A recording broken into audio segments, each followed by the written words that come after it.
Hey everyone, welcome back today to Pripyat.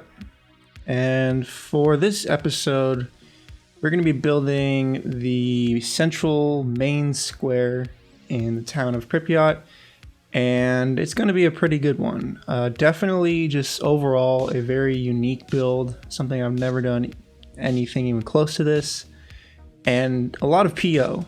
And as you can see, we're already getting started with the PO, converting that building there quickly. And I didn't include that in the time lapse, just that one building there, because there's, like I said, a ton of PO in this build. So I'm keeping it to stuff like this, which we're now doing on screen here.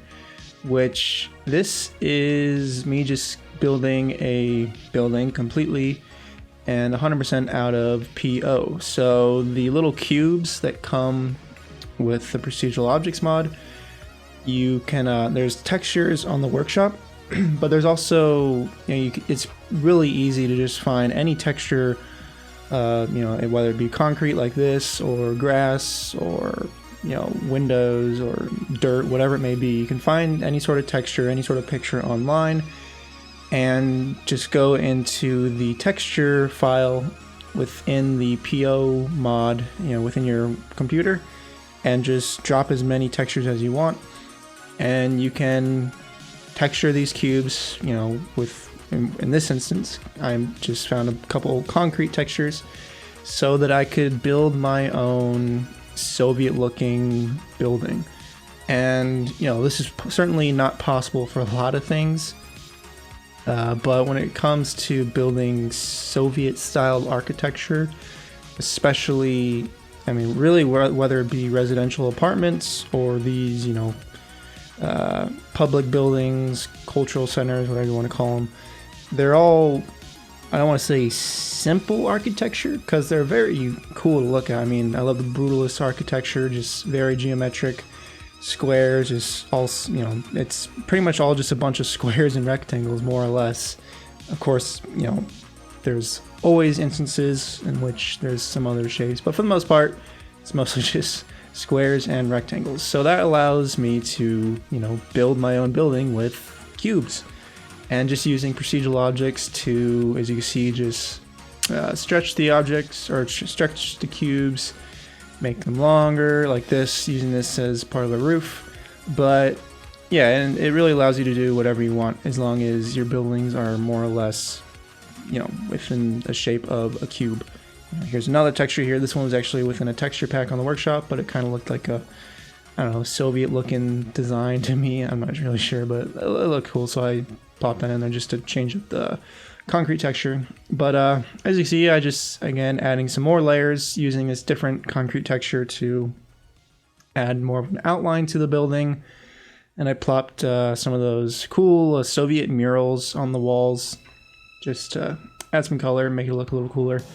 But yeah, so this idea came from another YouTuber who I actually mentioned in the previous episode, but Comrade Intense. So in his Soviet grad city, he built more or less like a palace of culture, which I will build very soon after this building here. But he built one of those for his city, or it might have been a gym, or I forget exactly what it was, but it was some very large, grand building that was going to be more or less a centerpiece in his Soviet-styled city. And he built it entirely out of PO, just using these cubes that, he textured with concrete and windows and whatnot and doors. And I'm like, when I watched it, it was a little while ago, probably about a year. I don't know. About a year ago, he released that episode. And I remember watching, I was like, this is incredible.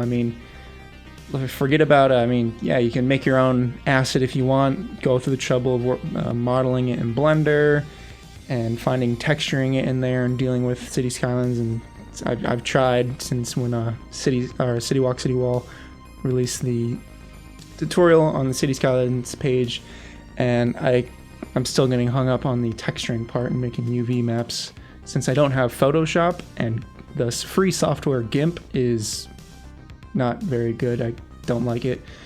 But anyways, that's off topic. So back to this. So when I was watching Comrade Intense build this, I was really blown away. And when I was considering doing Pripyat and Chernobyl as a mini-series, I was like, all right, if I actually do this, then it's going to be because of more or less this episode here. I'm going to absolutely make my own Palace of Culture, which is the main building within Pripyat, the building in which sits at the front steps of the main square, which, like I said, we'll get to that in a bit later in the episode.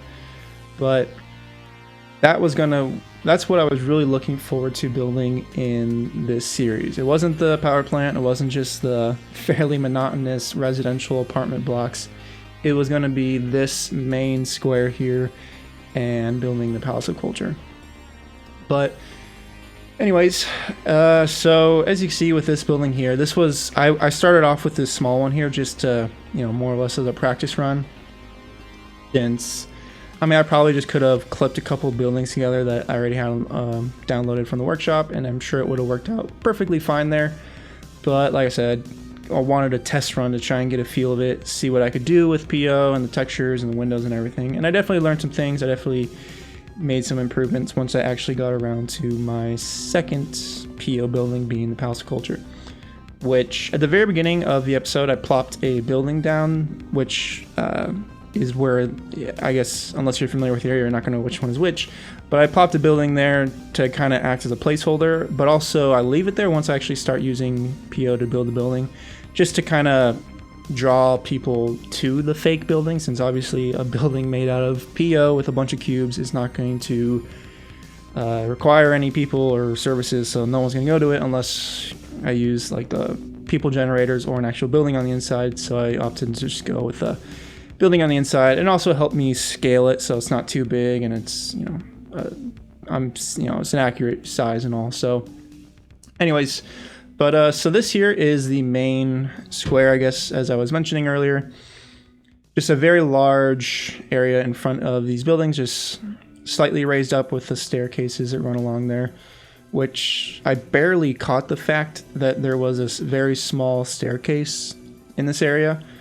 Looking at Google Maps, Google Earth, and everything, there's absolutely no way you can see the staircase today, looking at it from a satellite view, because it is just only a few steps, and then of course, considering how the entire area is covered with trees for the most part, makes it near impossible to see really in detail anything going on down there.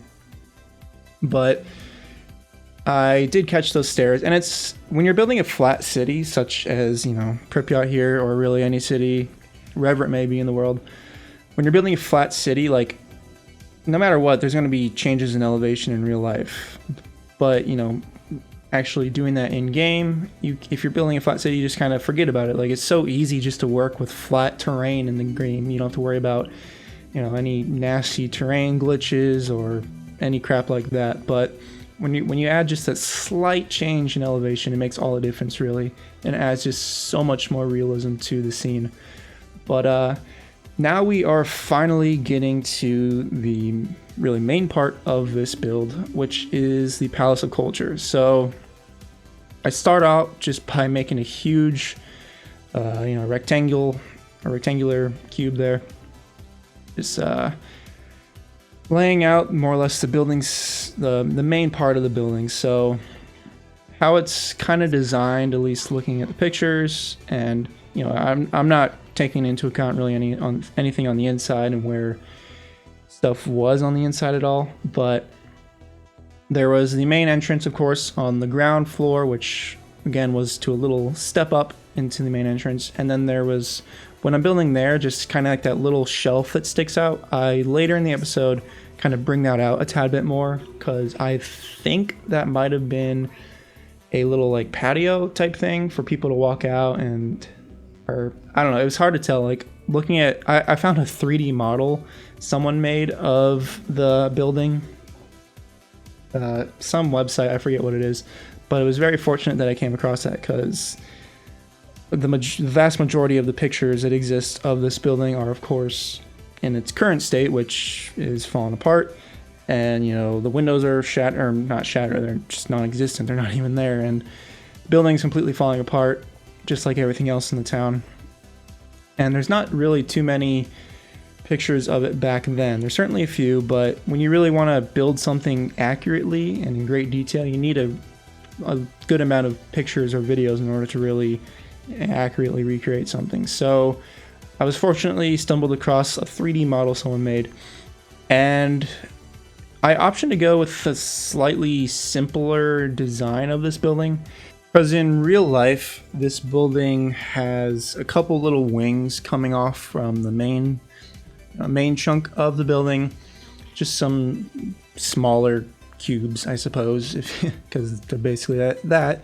But yeah, I decided to leave the tiny little things coming off in this building out of this build, just simply because I wanted to, well, I guess, simplify a fairly complex project as it is, because I mean, honestly, there's really nothing, I guess, simple about playing Minecraft in City Skylines, which is more or less what I'm doing with this. But yeah, this is definitely the main part of the building. I made it slightly larger. It goes back a little further. It's a little deeper than in real life.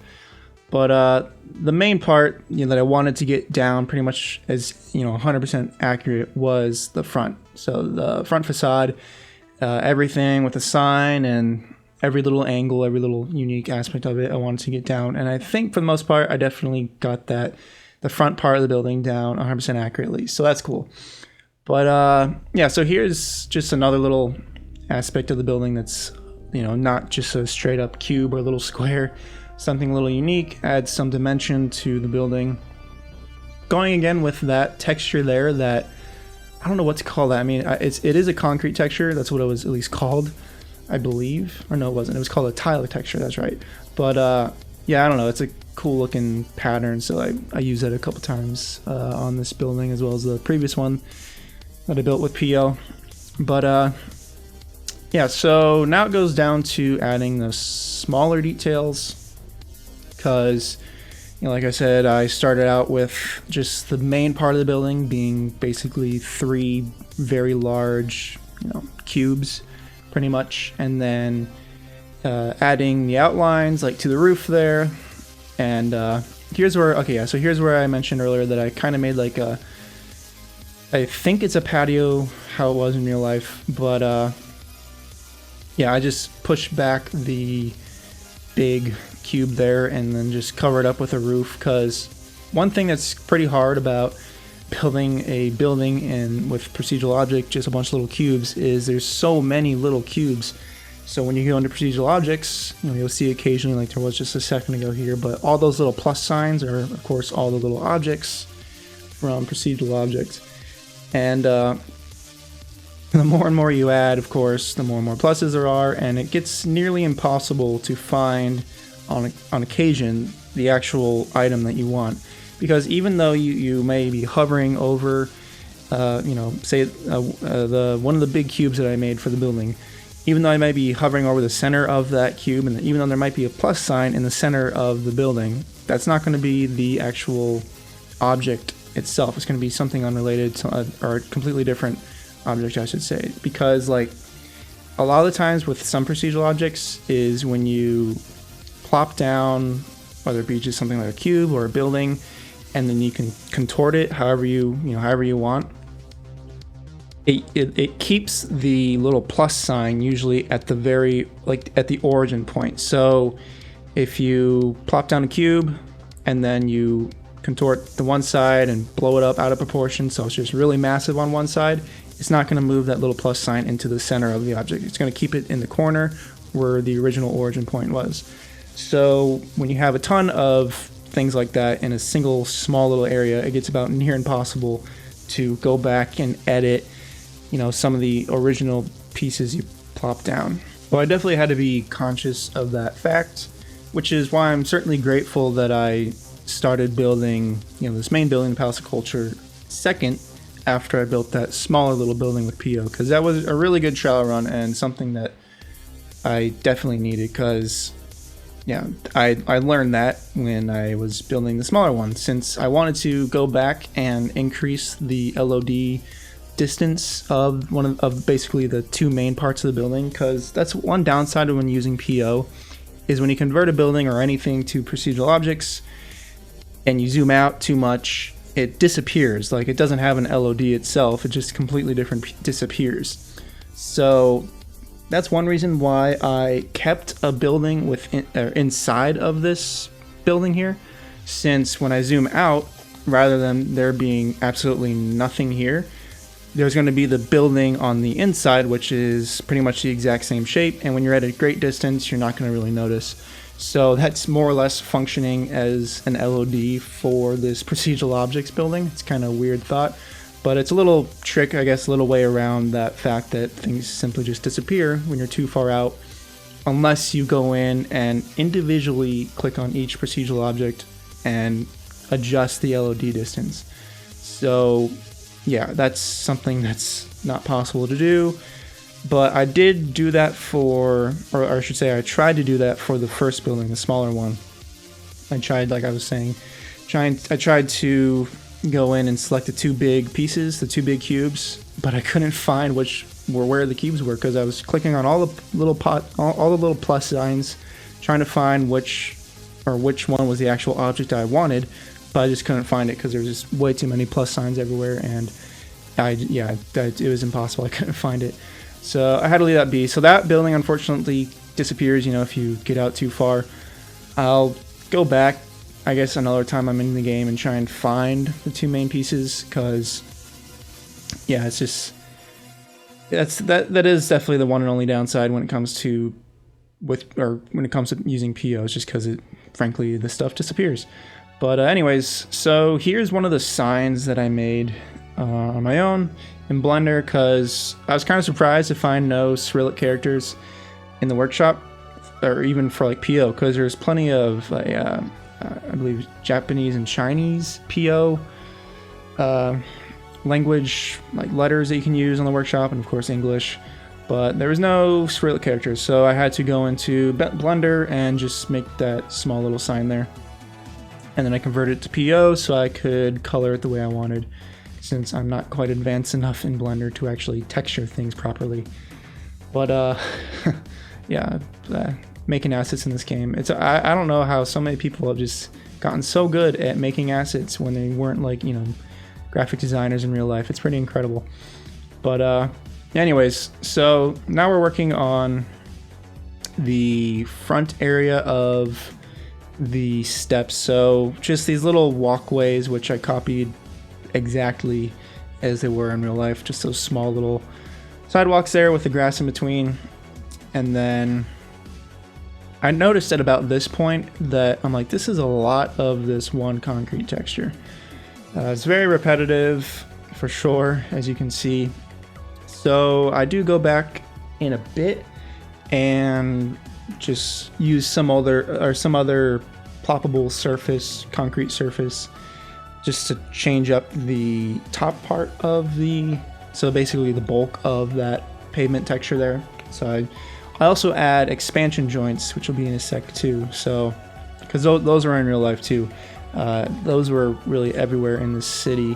While the city was, very neat for the most part and pretty well maintained, back then of course, there was definitely a lot of grass just growing everywhere, growing between cracks, growing in the sidewalks, and just kind of growing wild even in the more manicured locations. So yeah, that's one thing that I did notice compared to, for the most part, the city, as I said in the previous episode, was very clean. The trees were pretty young, since this is of course a young city being founded, or being construction started in 1970, so this was only 16 years later. So that's not a lot of time for things to start to grow wild, especially when it's a closed community, really. Everyone worked, either you worked at the power plant or you worked in these public buildings inside the city of Pripyat. There wasn't too much else in which we could work. And the other option, I guess, if you were a mother, you of course would stay with your children and bring them to the parks and all these public locations, bring them to theaters, swimming pools, whatever it may be. But anyways, yeah, so here you can see I placed those expansion joints down. I used the one with the grass texture in there just because that is, like I said, there's a ton of grass just poking out of concrete and the sidewalks everywhere. But they're just a quick, I cut out most of that just because it was a long time and this video is already pretty long, so I had to cut out a decent amount of stuff. But yeah, you saw there once I finished placing all the pavement texture that it looked much better, so I'm very glad I did that. But so back to just working on the front area here, placing these little cubes, which you may say that's a weird spot for those things, but that's exactly how it was. And yeah, I found a couple good pictures that I could actually recreate this pretty accurately. One thing that I was kind of guessing on is this part here, because all the pictures I found is this area was a little more in the background, so it was hard to see exactly how many these little green squares, grass squares, were on the elevated part of this little plaza here, and how many exactly. And I put trees in them, these little poplar trees, which I'm pretty sure are like were the favorite trees to use for the city designers back when they were building Pripyat, because these trees are frankly everywhere in the city.